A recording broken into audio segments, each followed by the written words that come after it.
Okay, next one. Look, eligibility of costs. This is awfully important. Make sure that you only apply for costs that are eligible under the program, and there's an excruciating list.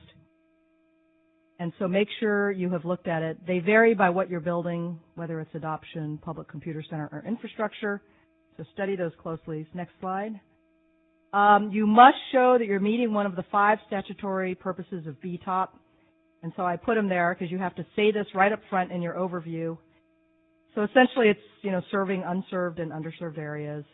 And then the third one is public access education awareness training, particularly for libraries, community organizations, and job-creating facilities. And then public safety was called out in number 4.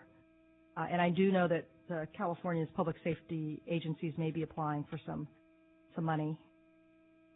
Terry's saying yes. And then stimulation of broadband demand. Next slide, please. I put this slide here just to break down only the BTOP funding. And I did this because it really shows where they're putting the priorities.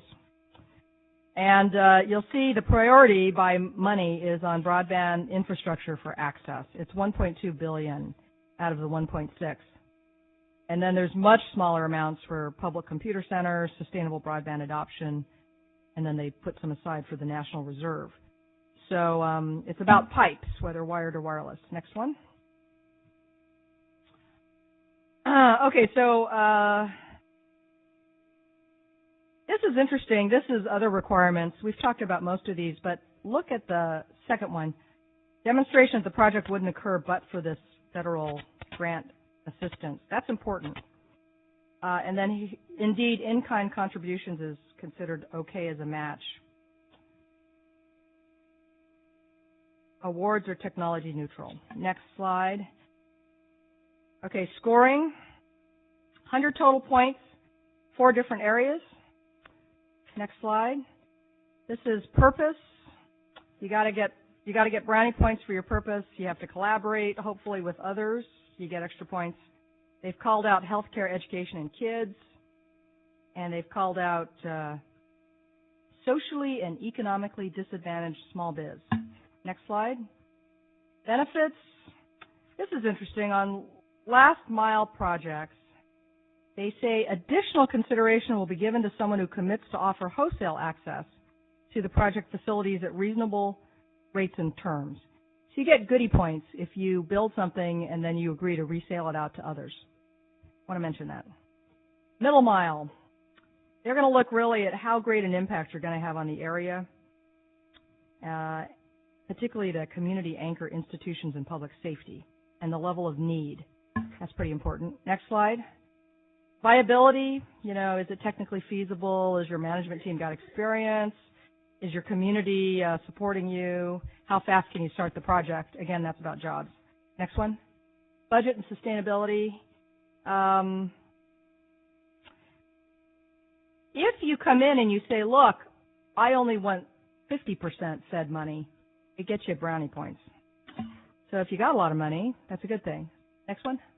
Okay, so if you have questions about BTOP, Tony Wilhelm is your guy. And there's the emails where you can send questions. And then there's the info about the workshop they're having on both BTOP and RUS in LA on the 24th. I'll be there. And then you got to register for the workshop. There's the little site that you can register. Okay, next slide. Okay, now we're going to go to RUS, and we're going to do this pretty fast, although there's a lot of you in here. Again, the key factor is you got to meet that 75% rural. We talked about the fact that you can get loans, grants, or loan grants. So unlike the BTOP, you can get a 100% grant for a rural utility service project. Those that put in money, though, will get a preference. But if you ain't got any, you can ask. Okay, next. $2.4 billion available, and I just broke it down to see where the emphasis is. You can see they put the most money in last mile, and then the next biggest tranche in middle mile, and then they saved a little money in the reserve. Next. This is interesting. On preferences, I already mentioned if you have a higher loan request, you get preferences over a flat-out grant. Shovel ready. They really want stuff that's going to start to be built right away. And they also have a preference for projects that will give consumers choice and will serve the highest number of people in the rural area. They also gave a preference to current or past RUS borrowers. That's interesting. We have some here in California. And a preference to those that are fully funded and ready to go. Next. This is kind of gory. This is all about what are the requirements.